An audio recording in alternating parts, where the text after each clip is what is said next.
You're tuned into the Writing Community Chat Show, the live streaming YouTube podcast that brings you the stories of authors, screenwriters, and more. Indie or established, this show's for the community, and we invite you to be a part of it. Head to the writingcommunitychatshow.com for more info. The WCCS. Together as one, we get it done. Hello and welcome to season 14 of the Writing Community Chat Show.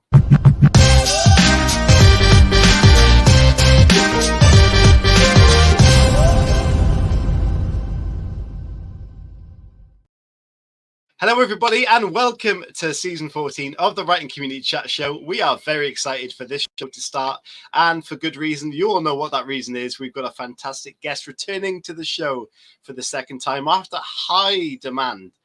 We've got some great stuff to chat about just before the show starts, and we know you are desperate to see our guest and talk all about his books and what may be happening, and to have a little sneak peek into a lovely little black book that he has in his hands. So please get involved in the chat. There's a poll up there which we're going to keep a tab on throughout the show, which is who you think the best Lockwood Co main character is. That's in there, so please get involved in that. I'm here with my good pal Chris Hooley, my co-host and great companion in the show. It's been a week since I've seen him. Season 14 only started this week. Season 30 only finished last week. So it's been a brief week. Chris, how have you done that week? Yeah, I'm very good. I mean, just trying to keep up with the comments tonight is absolutely insane. But thank you so much for joining us. It's going to be an absolutely fantastic show.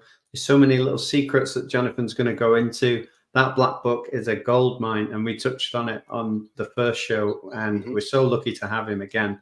And, you know, you guys, this is an hour for us to chat to Jonathan, ask you questions. You know, we have a community question section towards the end. We're also going to get a guest appearance from a Lockwood Co fan who's going to come on and chat to Jonathan as well. So any questions you've got, please send them through. We're going to try and star and save as many of them as we can. And get them asked to Jonathan as well. So now is your opportunity. So share this around. If you know people who are into the series that haven't yet joined us, please don't let them miss this opportunity. Share it around, get them involved, and yeah, we'll have a great time together.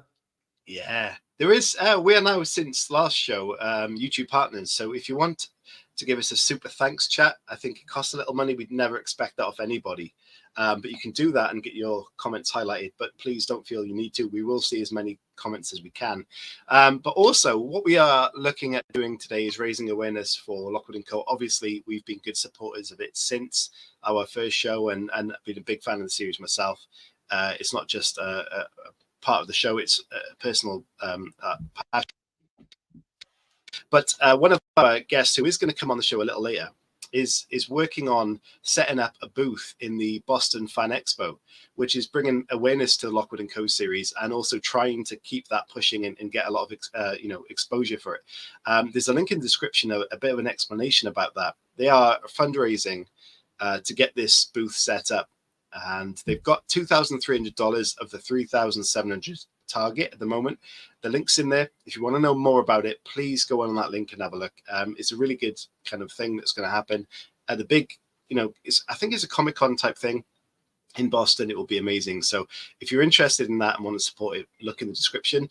Also, what we're doing today is kind of like a recap thing, but also we're looking at, what's happened since the last show and that sort of stuff. If you want to know Jonathan's life story in terms of writing up to this point and all that good stuff, what we normally do on the show, there is a part 1, and that is linked in the description too.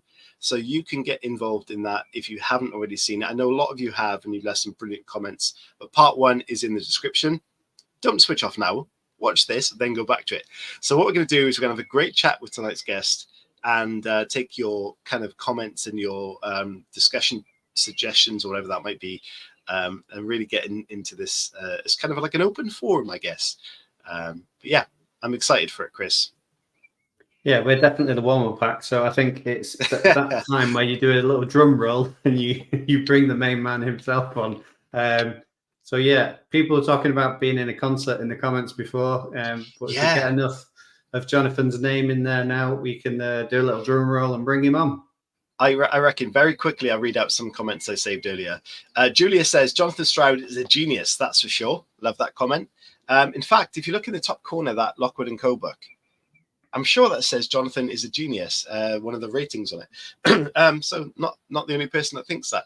Gabriella says, hello, can someone tell my boss to leave so I can leave work to watch the WCCS in peace? Wish we could.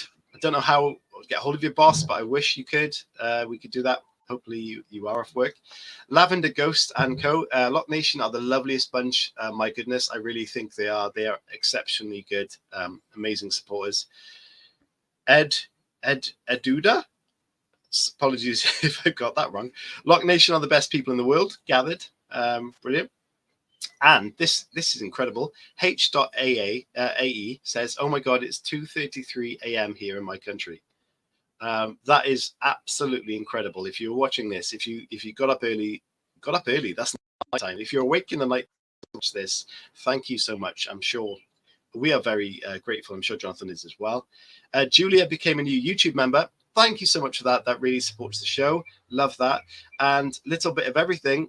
This is like a big concert and we're all waiting, shouting their names. Obviously, just before the show started. But you can shout no more. Or you can shout. Keep shouting. Because we are about to introduce tonight's guest and get to chat to him. I know you're desperate to see him, so we're going to get straight to it. Okay, let me find where's my thing gone? Chris, I've lost it. No, I haven't.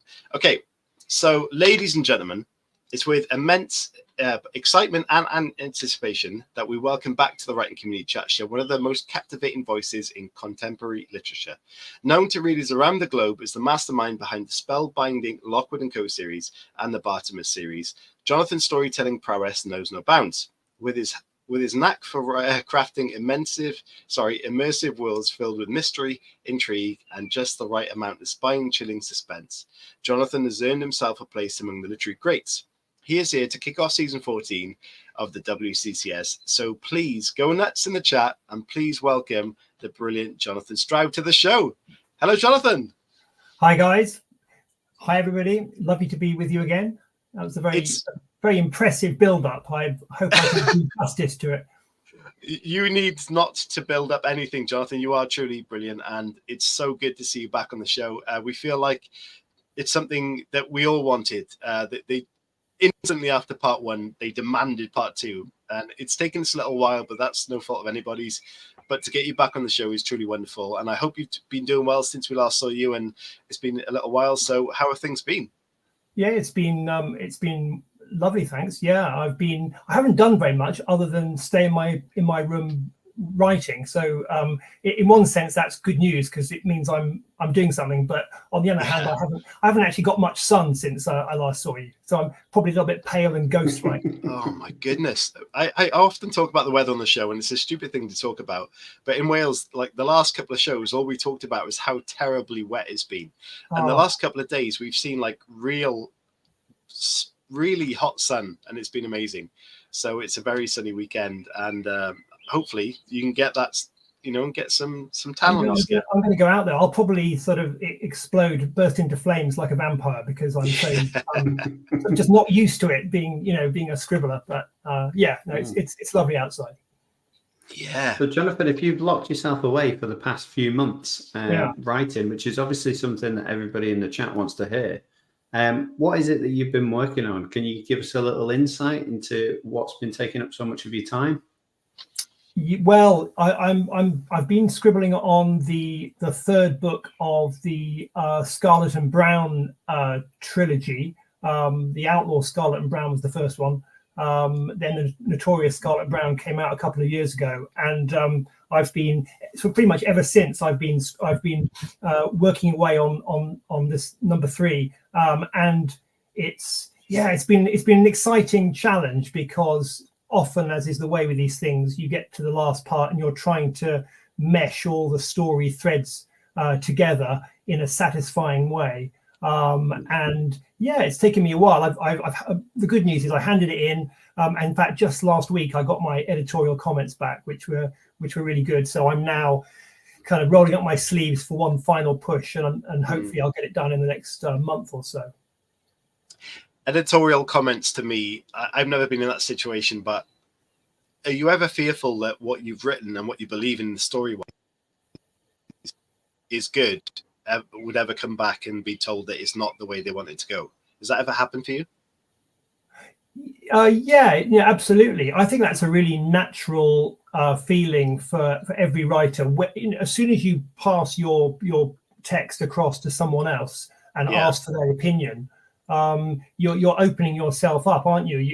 You actually are quite vulnerable at that moment, and it doesn't really matter, whether you've published stuff or not. There's always that moment where somebody else might just rip it to shreds or just not engage with it. And so I'm always nervous handing it off. I mean, I always try and get it to as good a position as I can. But inevitably, you need other people's input. There are things that aren't right, and often it then helps to have a month or two where you're not looking at it and somebody else is worrying about it, and then you come back and you can look at it yourself with fresh eyes. So it's always useful. But yeah, there's always that sort of raw fear that is part of the equation. That's interesting. So, is there when you have that downtime, in a sense that your work has gone away, what's your process like for that downtime? Is it a sense of like you kind of sat around nervously waiting for the reply, or do you kind of leave it there? It's gone now, and I'm going to go off and enjoy myself somewhere. Yeah, well, usually you kind of lie in a darkened room, flat on your back, groaning for a few days. But then I'll try and forget about it. I mean, that's actually part of the process. I think it's really important at stages of writing anything, not just in the sense of editorial, but you work on something for a long time, and then after a while you can't see the full picture clearly. You have to have a break, and at that point it's better not to think about it. You don't even worry about it. You don't worry about the plot or the little holes that you think might be there. You withdraw from it, and then coming back into it weeks later, it's often the case that you just read it and you think, okay, that bit's great, but that bit there, that sucks. I'll cross that out, or I'll move it, or you get a clarity of vision. Yeah. I'm sure you find the same, when you're working on stuff. Working on stuff would be quite a rarity for me these days. Unfortunately, I've got lots of projects on the go, and it's like none of them seem to move at the moment. But I know Chris works very hard on his stories. So yeah, I think I'll pass that over to him. Yeah, I mean, I feel like an imposter talking to you about it, to be honest, because obviously how successful you are. But yeah, they do take over your life. Characters. I've got a character at the minute that is just constantly invading my every thought. So like when I'm washing the pots or I'm making some food or something, she just pops in, and I just think, I've just got to write this next little bit. And yeah, it can be quite consuming. But like you said, it's the love of putting stories together, and then eventually you get that time away from a manuscript, and then you get it back and you look at it with fresh eyes. And I think that's really good advice. We're constantly looking for little nuggets of information for people who watch this show for writing tips, as well as obviously fans. But yeah, I think that's a really important one, having that time to go away, have a little bit of downtime, and then come back with fresh eyes. So yeah, I love that. I love the fact that obviously, despite all the success that you've got, Jonathan, that is still very much similar process in terms of send it away and bring it back. Yeah, absolutely. I don't think it changes at all. The fundamentals are that you immerse yourself, like you just said, you immerse yourself in it and you live it and you breathe it. And what you want is your characters to be like living, breathing figures, sort of hovering next to you, and so that you kind of know them and you know what they're going to say, what they do, and that's a very intense experience. And so I think it's right. Sometimes you just have to step away and push it all to one side, because it's still there in there, and it often, these things, like a puzzle, it sort of maneuvers into a better position when your conscious brain is thinking about something completely different. Go on, Chris.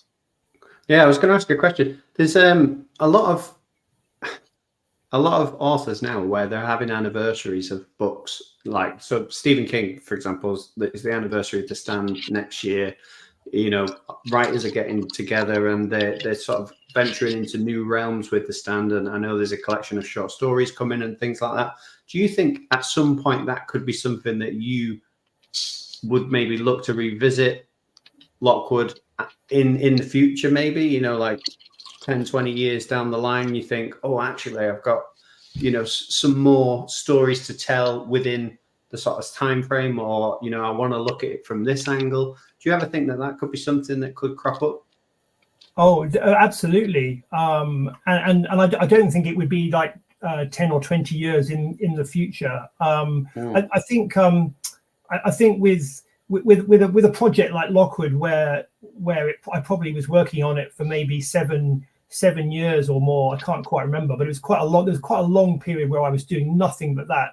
And so at the end of that period, again, it was kind of important to take a step back and actually take a rest from it, because there's only so much that you can inhabit a world before you kind of need to sort of rest a little bit. But having said that, you spent all this time creating these guys, and so the characters are kind of like living. You know, they're very real to me, and there's always this desire to return to them. And so, you know, I have my little file with ideas for new stories. And in fact, even when I was writing it, I was thinking it would be great to be able to revisit these guys in some form. So yeah, very much. I have a little sort of project that sits there, quietly looking at me from the shelf. And at the moment, I haven't got time to deal with it. But it's there, and it'll call to me.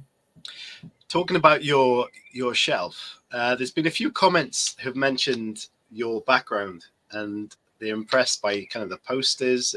You can see Anthony up there, a couple of Lockwood posters, and the little ghost in the corner is fantastic.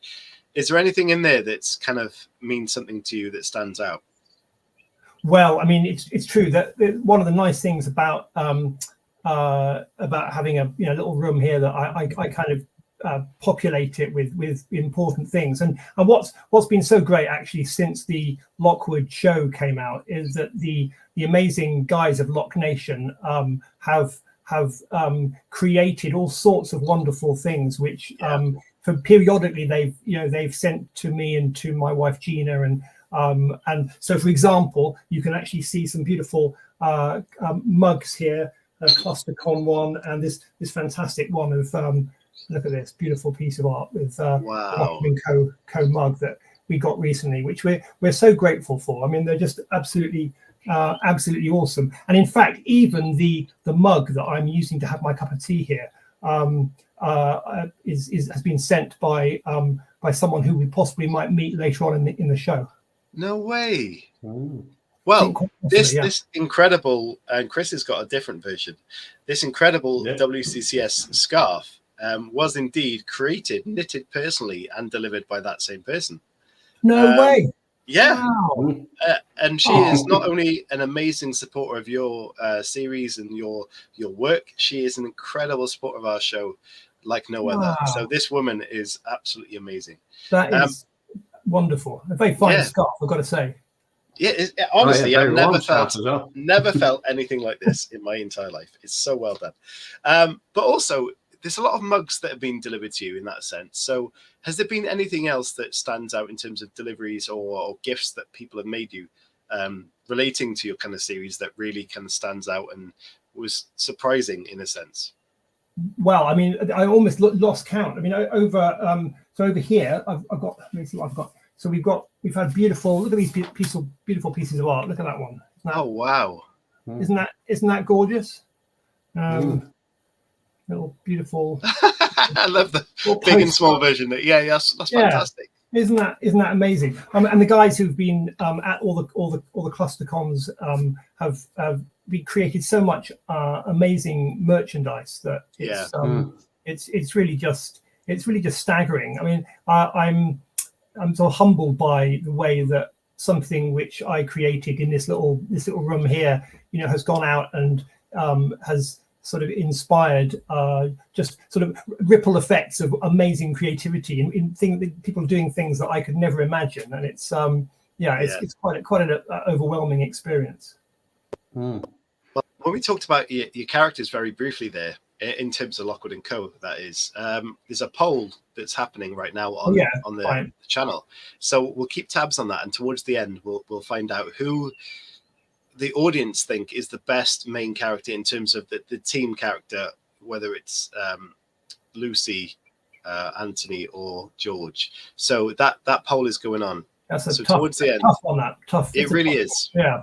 I know early stages it was leaning towards Lucy, and there was a few reasons coming in the comments as to why. Yeah. But yeah, it was quite close. So interesting to see what that might turn out.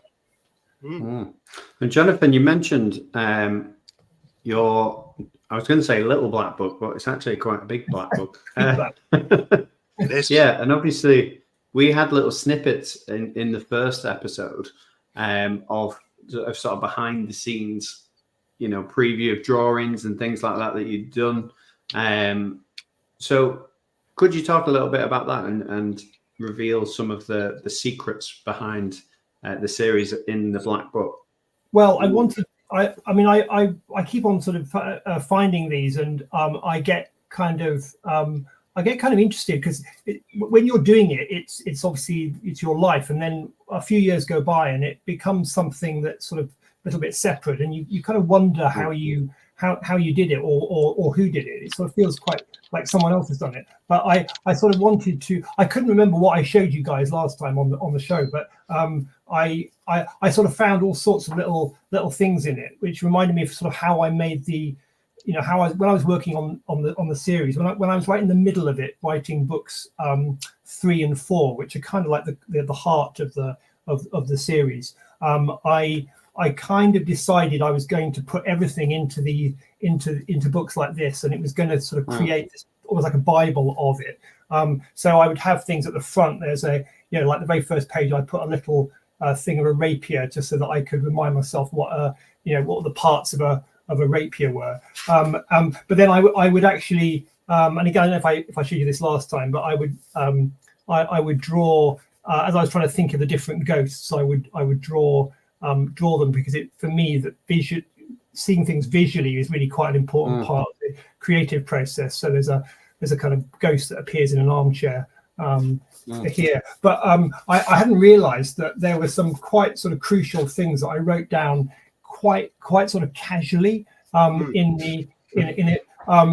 So that one of the key parts of the whole series is this bit where Lucy sees what she thinks is Lockwood's ghost, and I realized that where is it? Oh, there it is. I'd sort of drawn this fetch, and you can kind of see me pondering it and sort of thinking about it. I'll just read you a tiny bit. So Lucy witnesses a fetch, a ghost prefigured in book 2, which is a ghost with the apparition of a living person, and it's Lockwood. She sees him, pale, bloody, horribly injured. It nearly paralyzes her.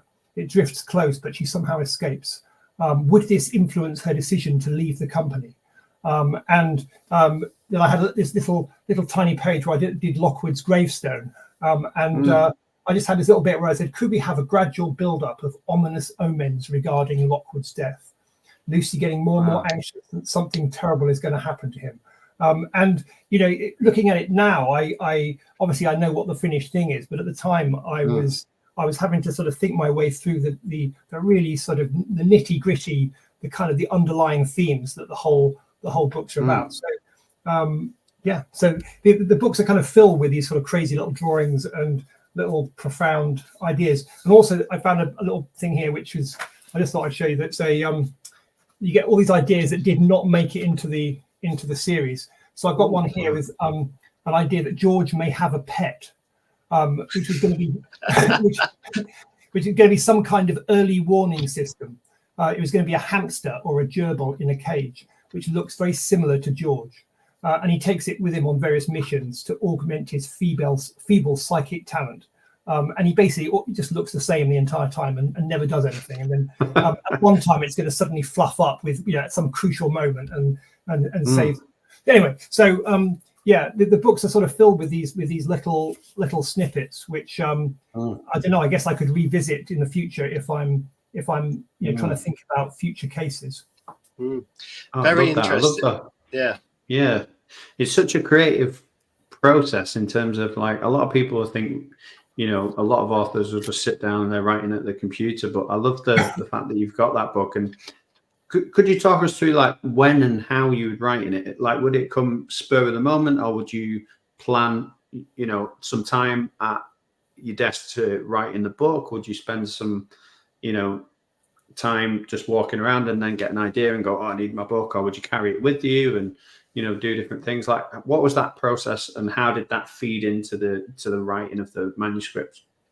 Well, I guess it's all of those things, you know, play a part, because certainly there are times where you're, like you say, you're doing the dishes or something, and you suddenly get a little idea and you scribble it down. So I would always carry these books. There's sort of a period of a couple of years where I would always have these books with me wherever I was going. And I kind of treated it a bit like, sort of proper fine artists, when they're going out and about, they will have sketchbooks, and they'll sort of sit there and they'll do a quick sketch and then take it home, and they can use that for their proper painting. It's very similar, that I would kind of almost just riff if I was on a train or in a cafe or something. Like, I'd suddenly think, okay, let's have what happens if George had some sort of rubbish pet that he was going to it's going to be kind of a running joke, and then you sort of scribble it in there and maybe draw it on. Okay, that's pretty cool, but it may or may not appear in the thing.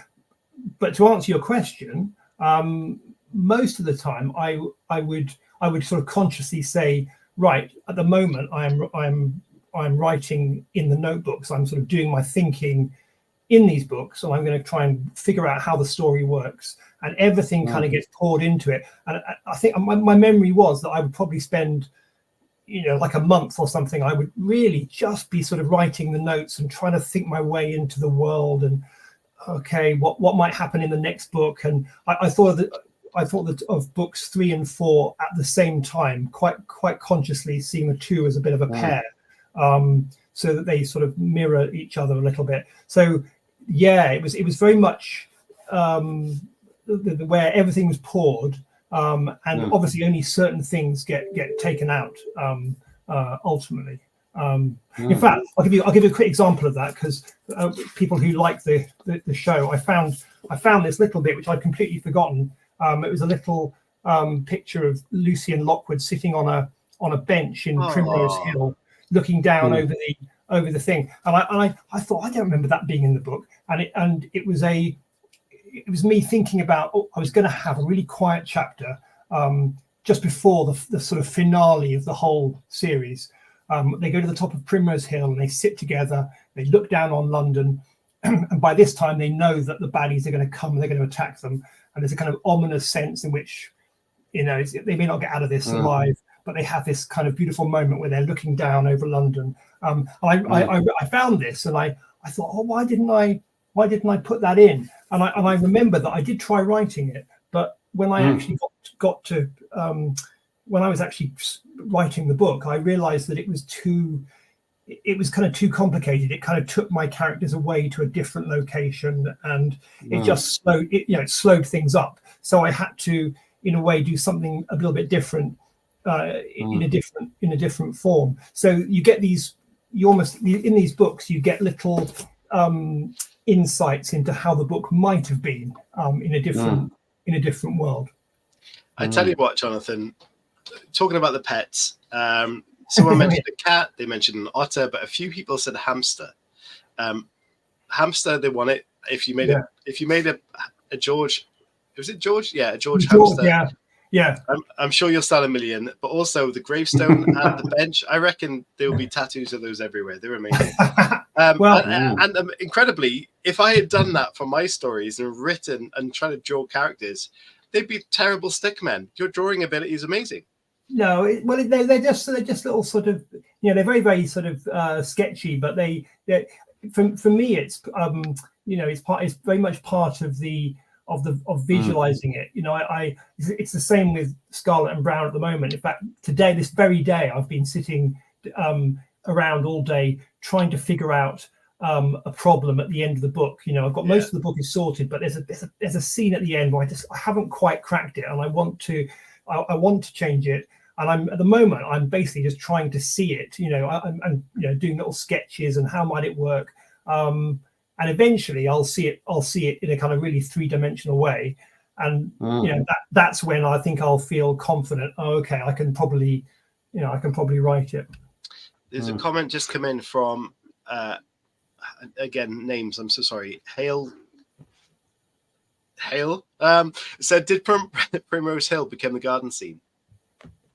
That's right. Yeah. So that's absolutely right. So it was going to be this scene where Lockwood and Lucy went off and had this kind of quite sort of moving moment together. But actually, in the end, in a kind of in the way that life works, more realistic. They're back at home and they've got people kind of interrupting them while they're in the middle of their their kind of intimate conversation. So it all became it became something slightly different, but I think probably better ultimately. So Jonathan, I'm interested from a writing point of view that trying to get a little tip from you. When your image is in that 3D space and you think, oh, I can see clearly now what I want to happen. Yeah. How do you transfer the image onto the page in terms of how do you decide what's important to include in it? And, some books and can go into too much detail about the description and kind of lose the tone and everything and the pace. So how do you manage that? How do you make that transition? I mean, the short answer is that you can obviously sort of edit yourself as you go. So sometimes I will, if it's like a really odd place, like I'm doing it in some kind of really weird haunted house, or there's some sort of strange landscape, then I will probably, to begin with, do too much description. But again, it's kind of for myself. I'm trying to see it. I'll write it down, and it doesn't matter. It's quite long, but I'm trying to just understand what do our characters see, what's it look like, what's the sensory picture, and then, as you kind of implied, often the thing is you kind of can bin half of that, because if you see it in your head as a writer, and that your character has to get across up the haunted stairs and then past that particular room. If you know that, you can say it in a very, very quick way if you want to. It doesn't have to be overly described.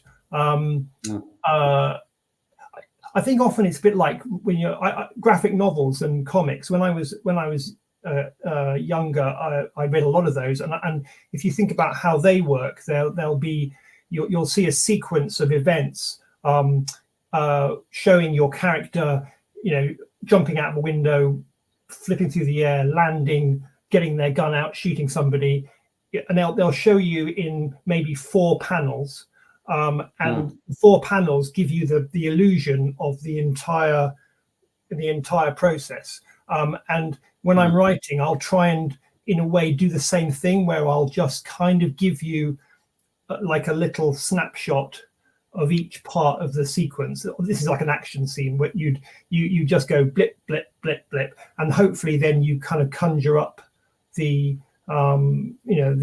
fluid sense of movement. So I suppose I think in terms of comics and how efficient they are with conjuring place and movement. And off the back of that, sorry, Chris. Sorry, I was just going to say, what's the key, in your opinion, of building tension? You talked there about the frames, but to get that sort of hair-raising moment on somebody's arms when they're reading is probably one of the most difficult things that you can do as a writer. So, what's your approach to that, and what advice would you give to somebody? I suppose. What would I do? I suppose essentially you're trying to scare yourself in that kind of situation, or make yourself excited or full of suspense. So I will I'll sort of try and see it almost like a film. If it's a film, you see the character entering the house. You might see it from a couple of angles, so you get a kind of sense of where that character is in the place. You'll see the character then going towards the door, but there's another door behind. Is something going to jump out? we can all see that when it's in a movie. And so in the story, I'll try to conjure the same sort of tension by mentioning certain things, which then just slowly build up to to add a sense, to create a sense of dread. So in fact, actually, in just finding the famous black book again, like at the back of this one, I discovered there's I think probably the most sort of scary ghost in the Lockwood books was the Ealing cannibal in book 4, and I found in this book, I as a kind of case in point, I'd done this little sort of map for myself showing what the layout of the Ealing cannibal's little house, which our heroes have to then sort of walk around, and his ghost sort of eventually shows up. But it's like a real slow build up, and it's all about them walking around this tiny suburban house, seeing kind of little, excuse me, about hearing sort of horrid noises or seeing sort of unpleasant stains on the walls, and it just slowly builds up a picture of what's happened in this house. And the ghost doesn't show up for maybe, I don't know, 20 pages or something, but it's all just about the little creation of atmosphere through sort of knowing 100% what that house is like. I understand where all the different rooms are. I know where the ghost will be. I know where they are, and then you can start to just move like a puppet master. You move the people closer, or the ghost closer to them. It's amazing. Love that. There's so much love for that book.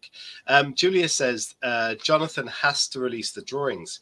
Would you ever consider releasing like a sketchbook with an explanation of the drawings? Because I think that would go down a storm.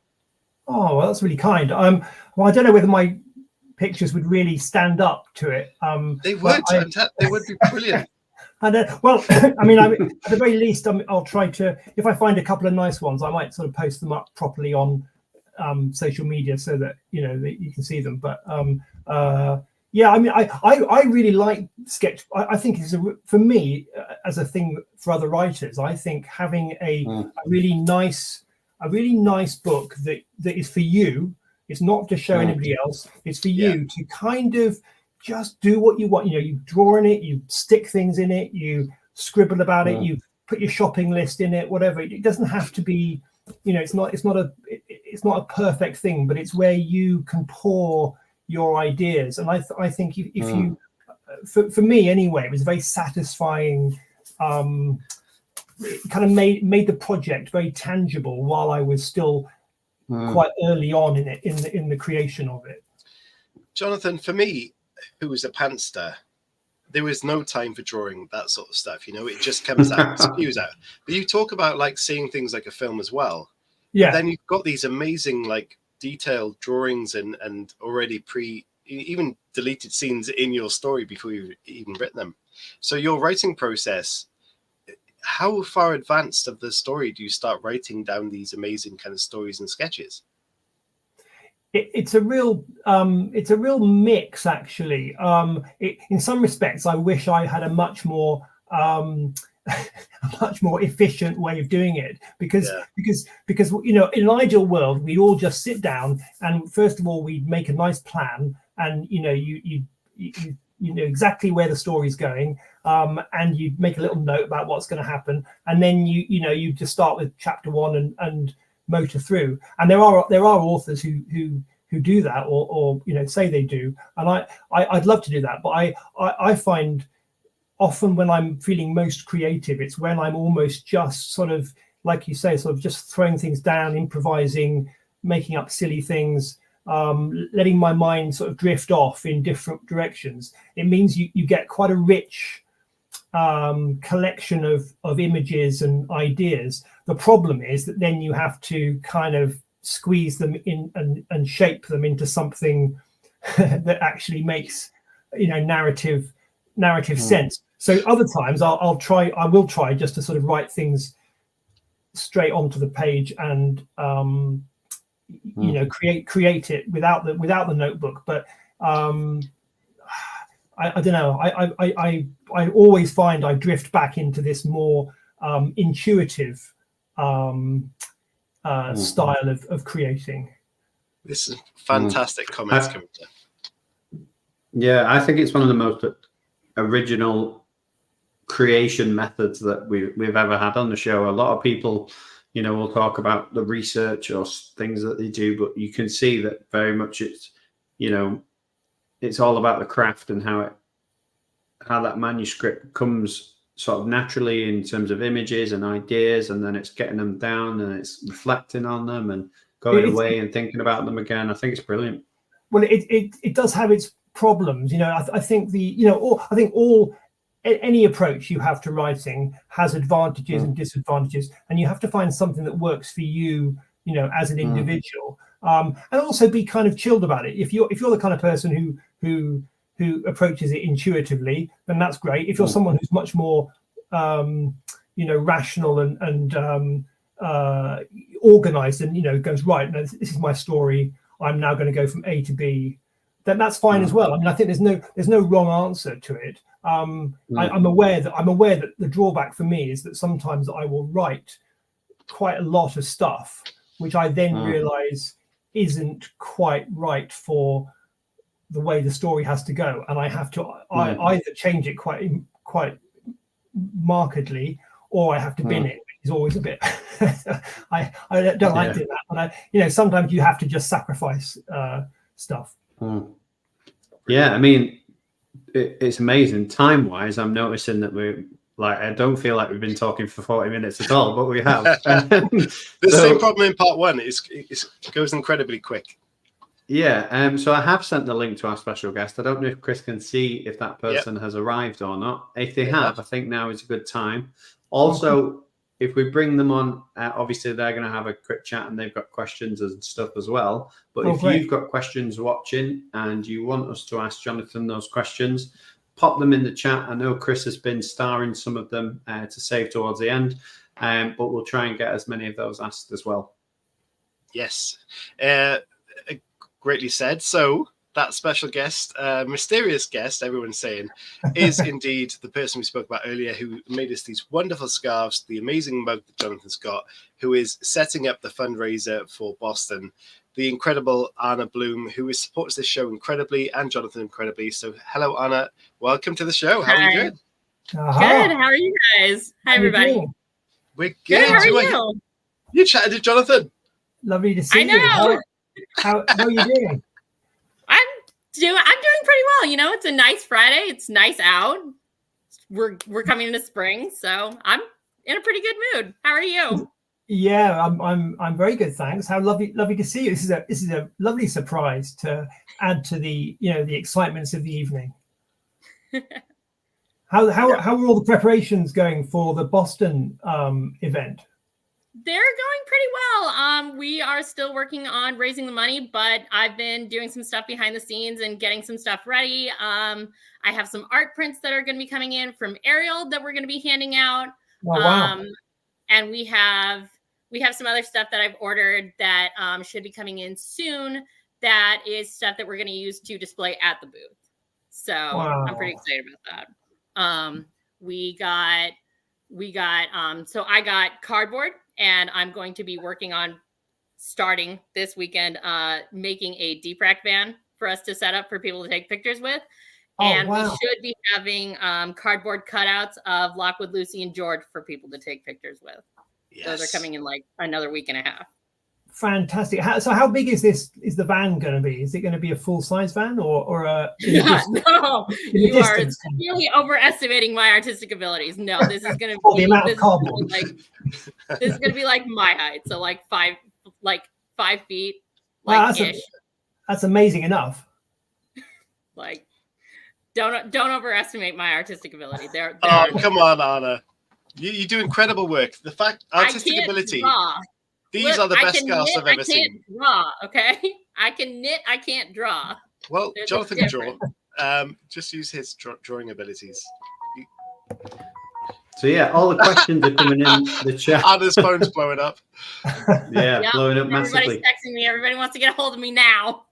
Yeah, all the questions are coming in on the chat, which is great, and we're saving them as they're coming in. But have you got any questions that you'd like to ask?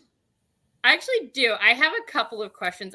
So one of them is like, throughout the books, like you have different fight scenes in like different scenarios and different terrains, and I was wondering how you choreograph them, because like when I write a fight scene, because I have like I've done Taekwondo, I've done fencing, I will try to act them out. So I'm wondering how you do them. Oh, well, I bet you do a much more accurate fight than I would. I guess I try to see it, and you're quite right. When Lockwood's doing having a scrap with somebody, for example, a rapier fight, then I will sort of try to visualize it, and I'll stand there in the room, kind of, okay, he does this, and then he does that, he parries. What are they going to do? But I have to say that I'm kind of making it all up, really, because I've never done fencing, unlike Joe Cornish, who did do fencing when he was at school. So when they were doing the show, they actually had real fencing people in, and they got it beautifully. But for me, it's more do the sentences kind of create the illusion of a decent scrap? Okay. No, I like that, because it's like, for me, I'm like, I feel like I'm always getting like overly technical with my fight scenes. Yeah. And then I feel like for some. Oh no. Oh, you. Did I cut out? Yeah, you're back. You're back again. You froze just for a minute. Okay. I feel like for me, like when I write my fight scenes, like they come out overly technical. So like for somebody who's done fencing, it works. And then like for somebody who doesn't do fencing, they're like, what is she talking about? It may be the case. I mean, I think that's true about almost everything. Like if I'm describing a building, then am I going to be describing it in a way that is architecturally sort of correct? Probably not. It's going to be more just like a kind of an illusion of a building. So, and it's also the same with the character, isn't it? When you describe somebody and you say they have dark hair and they've got blue eyes, you give certain key bits of information, but you're relying on your reader to actually fill out the rest in their own head, and it's kind of weird that one of the amazing things about the Lockwood show was that the characters and the Lockwood's house and pretty much everything was very, very close to what I saw in my head, even though I didn't describe everything in phenomenal detail. There was enough detail that actually it was like a kind of blueprint, and they were able to create something very similar. So it's a strange sort of alchemy, I suppose.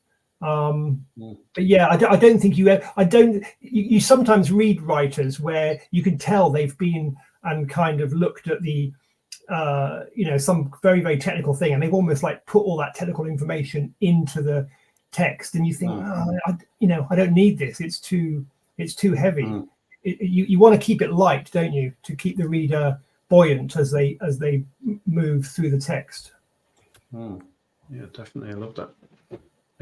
Do you want to ask a question from the community and then go back to Anna's questions and do it that way, because there's so many of them? Yeah, I've got one specifically for Anna, which I think is brilliant. Oh, cool. Okay. Gabriella says, I want to ask Anna's hand in marriage. Immediately, yes. Immediately, yes. There you go. We've got a proposal on the show. Oh, yes. Incredible. That's going to be a first for the show. Yeah. Oh, yeah, definitely. Okay, so let's have a look. First, it's a statement. Jonathan has to release the drawings. That's the demand. Okay. At this point, I'm ready to sign my organs for Jonathan's sketches. Thanks, Amelia. But the first question, I'm so sorry with names. I'm so sorry. What tips for a gripping plot would you give to writers? Which elements to focus most on while constructing a story, or how to circle back to previous themes and building tension through subplots? It's a big question. Is that something you can handle? Let's have a look. What tips for a gripping plot? Yeah. Which elements to focus most on while constructing a story? and how to circle back to previous themes. It's a big question. It is a big question. I mean, I suppose, and I was thinking about this today because I was trying to figure out how to solve a couple of problems I've got with my current book. And I keep coming back to, ultimately it comes back to character, I think. I think you have to always, when in doubt, you go back to your characters and what are your character? What's true to your character? What do your characters want? What are they aiming for? What is their reaction to whatever it is that's happening? And also, what is your reader wanting to get from your characters? What is your reader going to ideally? Because I find myself sometimes getting sidetracked, worrying about, the bad guys are doing this and that. And maybe I need to explain why they're doing it this way, and you need a bit of that. But ultimately, are your readers enjoying following these key characters? They want to be in their company. They want to experience what they're experiencing, and all the other stuff, the themes and the plot mechanics.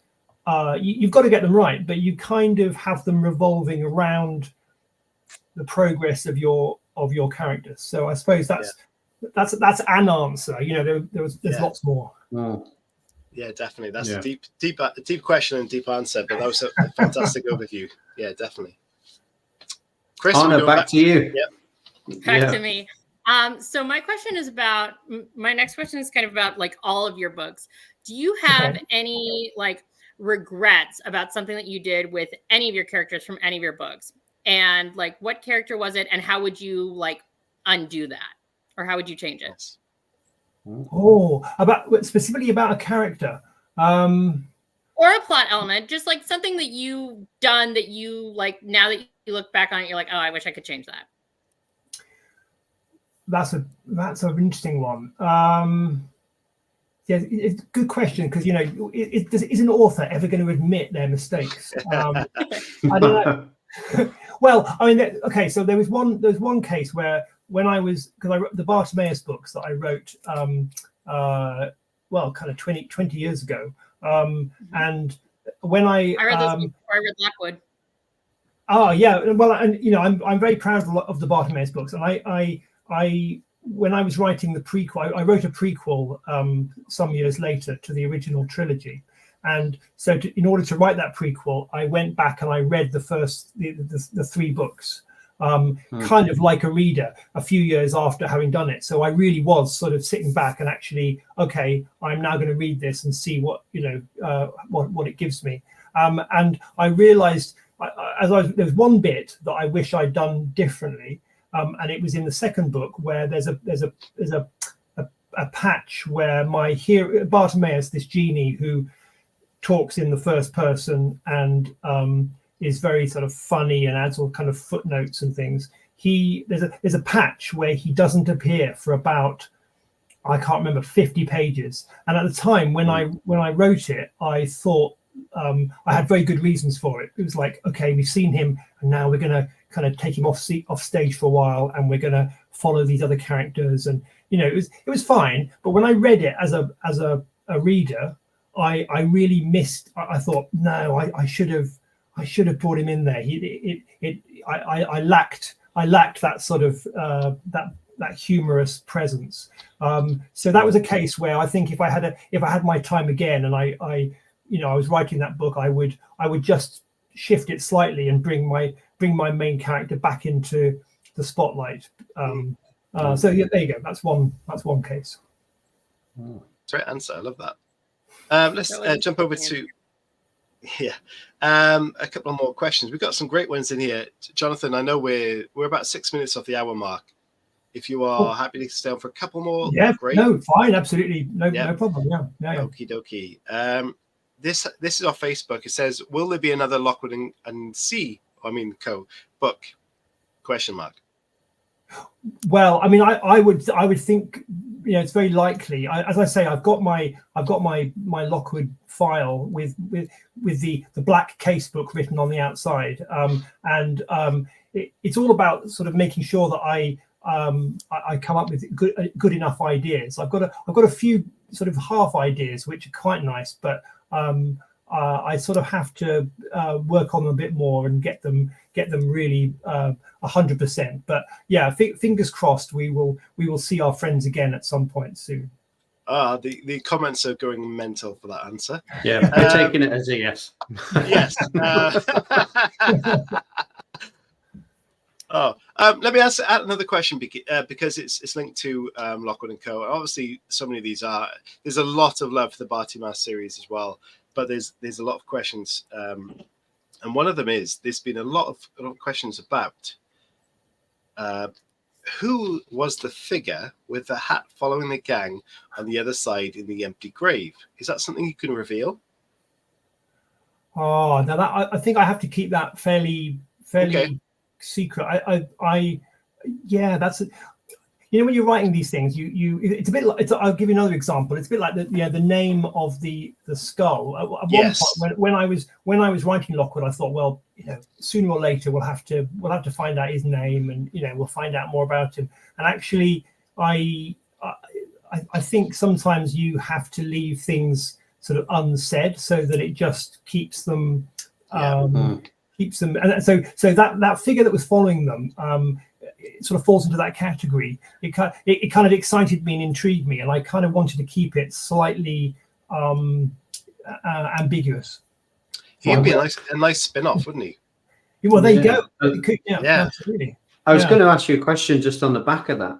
Like, obviously, without revealing it, do you know who it is, or is that still very much something in your mind that is like, oh, it could be this person, it could be this, it could link to this? Because if you have left it a bit, quite ambiguous, is it still ambiguous in your mind, or do you go, yeah, I know who that is, and I'm not revealing it, but that's the avenue that I'm going down, type of thing? Well, it could, so it can be either. So I think with the skull, I seem to remember that I did, for example, I did sort of note down, well, could this be the skull, and his, maybe this is his life story. And I remember kind of not being too satisfied with it. So so I think if you don't put it in the book, then essentially you are keeping it open, and you could reserve the right to change your mind down the line. And sometimes you just don't. Sometimes it's better not to know yourself. And I think this is important as a writer.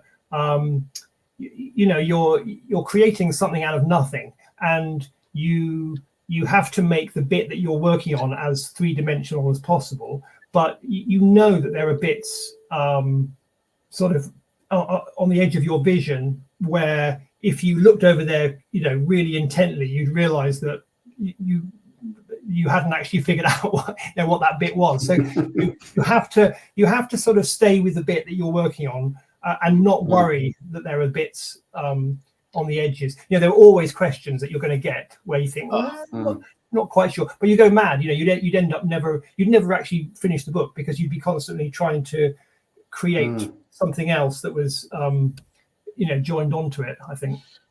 Well, a similar question to the Hat Man was the skull, and you mentioned the skull.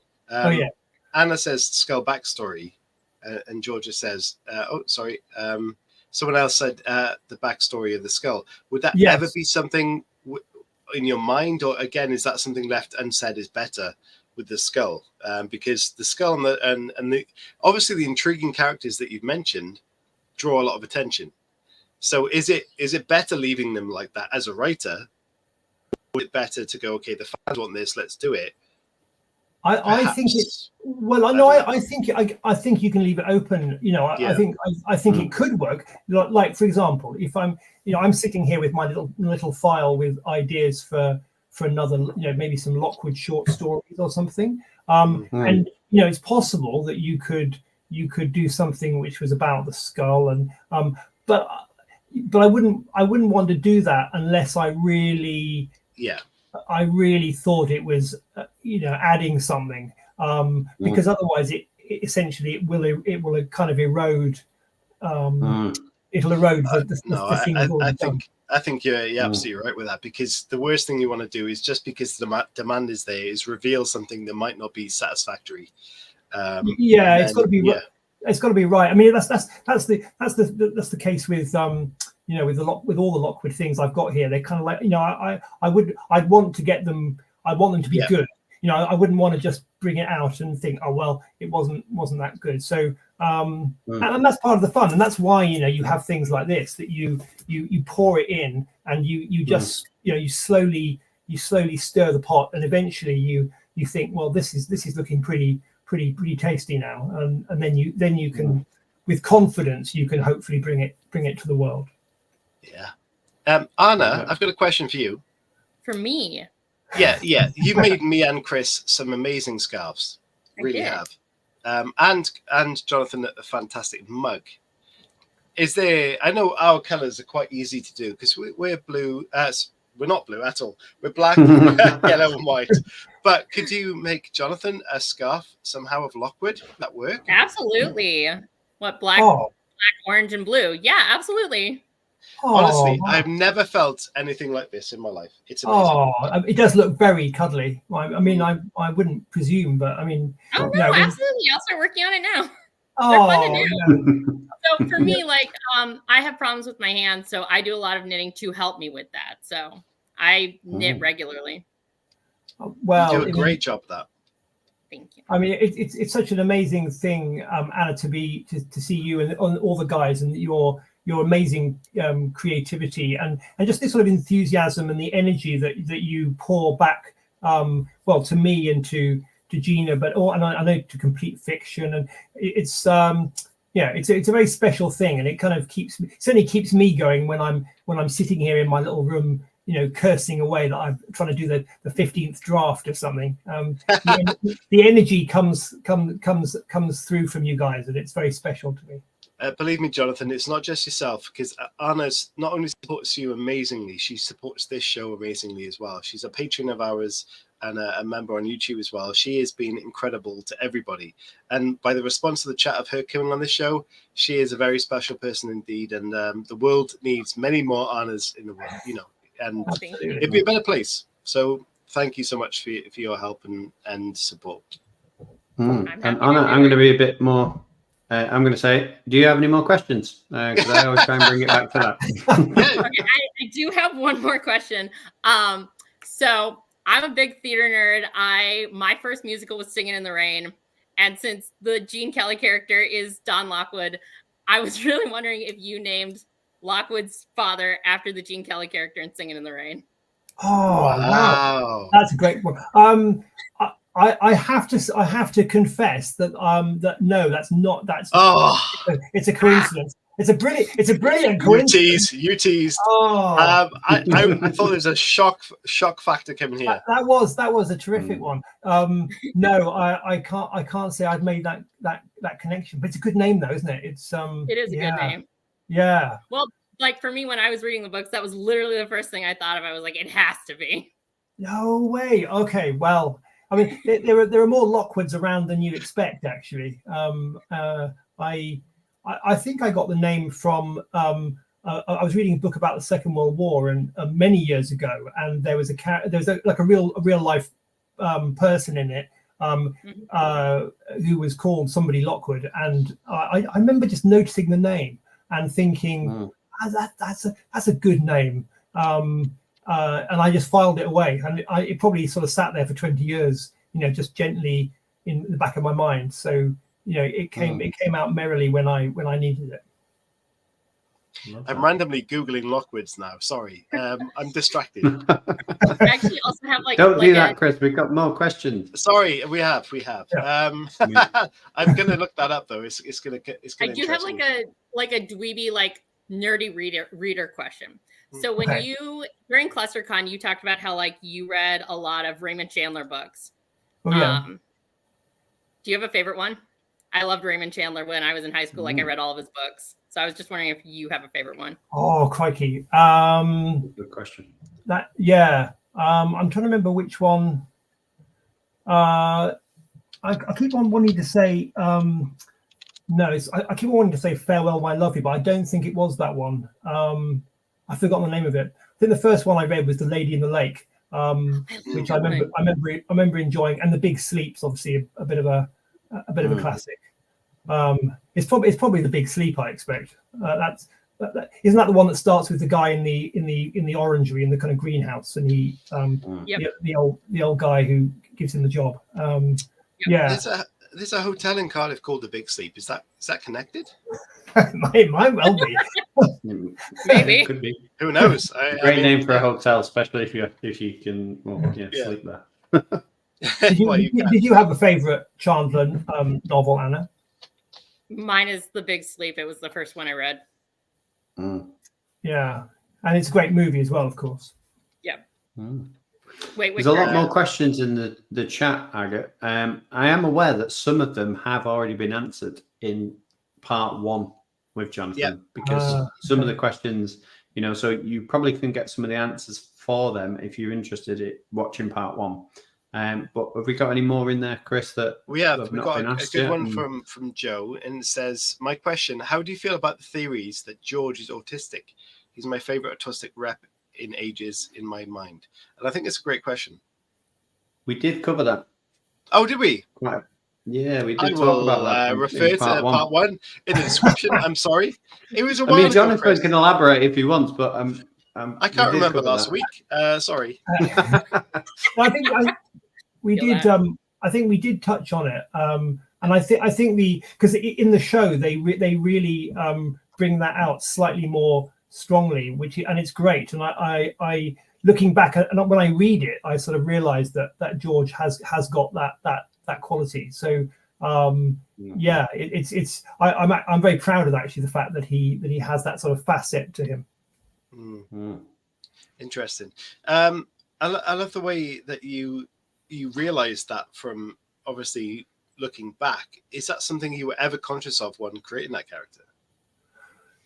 No, it wasn't conscious. It wasn't like I sat there going, I'm going to create somebody who has a sort of an autistic sort of element, or but in a way that sort of doesn't mean that he didn't have it. It's just more that when I was thinking about his character and the way he operates, and he says, he has certain strengths and he has certain weaknesses, and I kind of merrily created it. And actually then I think that's often the case with characters in general, that when you look back you think, well, crikey, that character has all these elements, and they're three-dimensional, and there's no way that you set out to do that at the beginning. It's just that's the end result.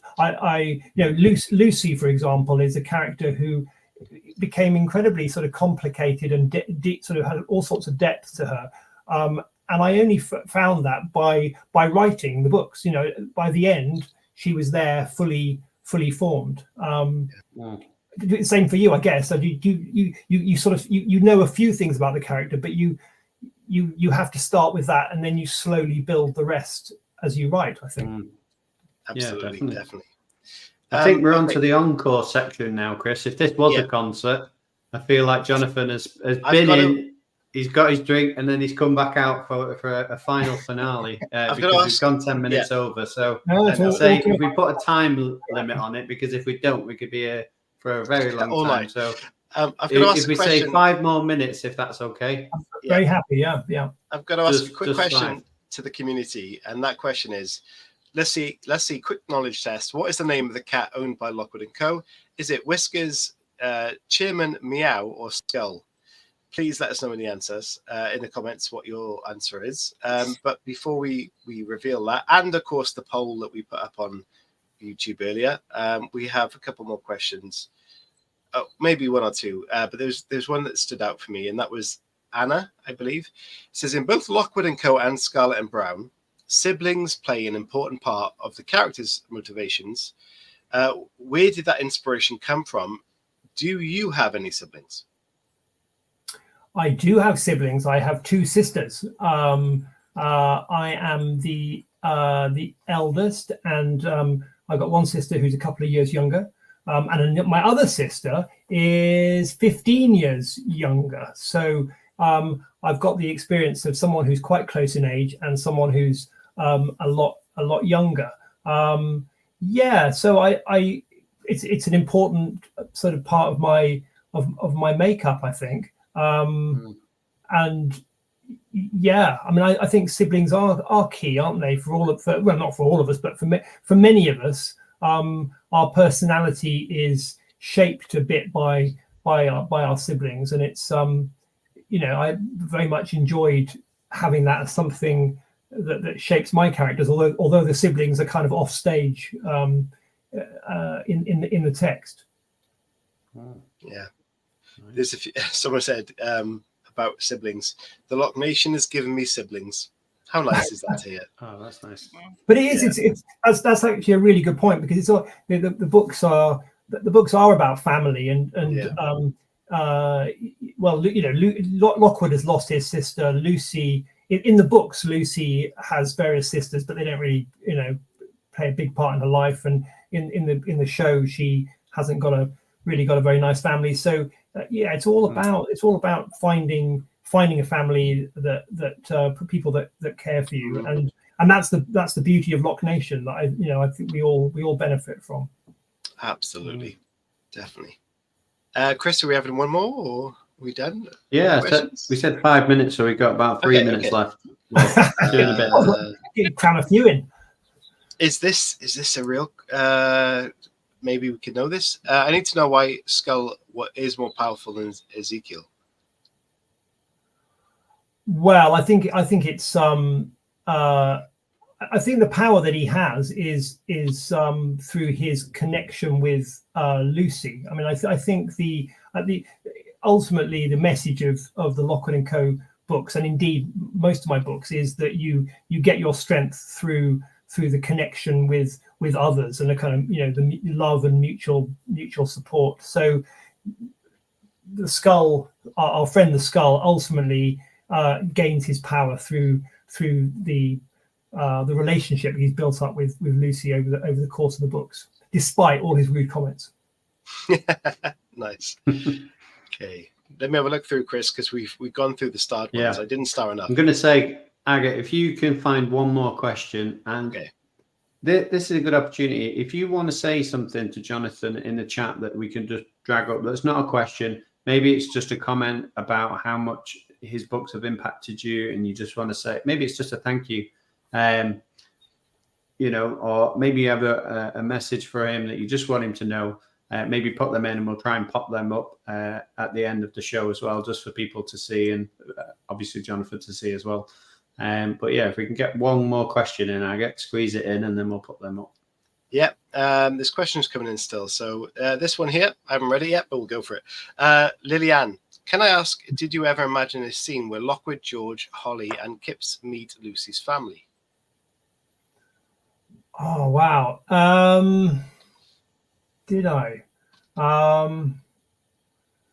No, I don't think I ever did. I did sort of at one point think about George's family coming into the story, because of the gang, of the trio, he's the only one who's actually got a kind of he's actually on good terms with his family. In the books, they live in London somewhere, and I did think that we were going to see them at one point, but in the end, I think probably in the notebook somewhere I imagined it, but in the end, again, it's just a bit complicated, and I binned it. So yeah, maybe one day there's possibility. Sorry, Chris, I need to put one more in there. I'm sorry, Jonathan, as well. Sure. Katie, I always wondered what happened to the first necklace Lockwood gave Lucy in the second book. It never appears after she leaves the agency. What do you think happened to it? I think she still got it. I think when she leaves the agency, she's in such a sort of emotional, in a bit of turmoil, that she goes to this terrible apartment where she and the Skull kind of live in squalor. And I imagine it's there, but it's just all sort of hidden under lots of crumpled clothes and things. I would have thought it's always going to be a possession that she has. She probably doesn't wear it that often in her daily life, because she's out fighting ghosts, and probably doesn't think about it too much. I like to feel that she hasn't lost it. I think that would be sad. Yeah. Do you know what's amazing is we keep throwing these questions And some of these have been quite curveballish, the last couple of questions. Okay. And you bat them straight back. And, and it's down to the absolute knowledge of these characters and the story that you have. And it just shows the dedication and commitment you had to this story. And it's so much more, like Chris mentioned earlier. We have a lot of authors on that they do a bit of plotting, they make the story, great stuff. But this story seems to have so much actual realism and genuine sort of feelings coming from you into the story, that it doesn't just feel like a story for an author. This story feels like a part of you instead of the other way. And I'm not sure how many other people feel that way, but it really comes across like Lockwood & Co. is something of you, if that makes sense.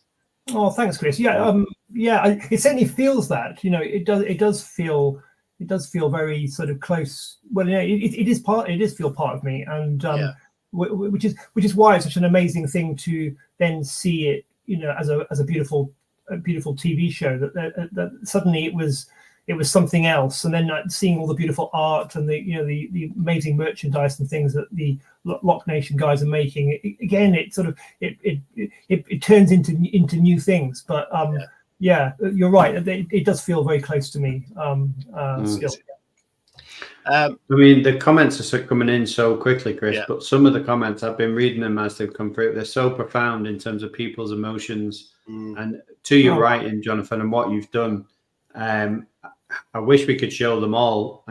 We'll go back through when the credits are rolling, and we'll try and put some up, and we'll try and go back as well and maybe screenshot some of them and put them on in a big collage. That'd be quite good. But there's so many comments about how much your work has had such a profound impact on people.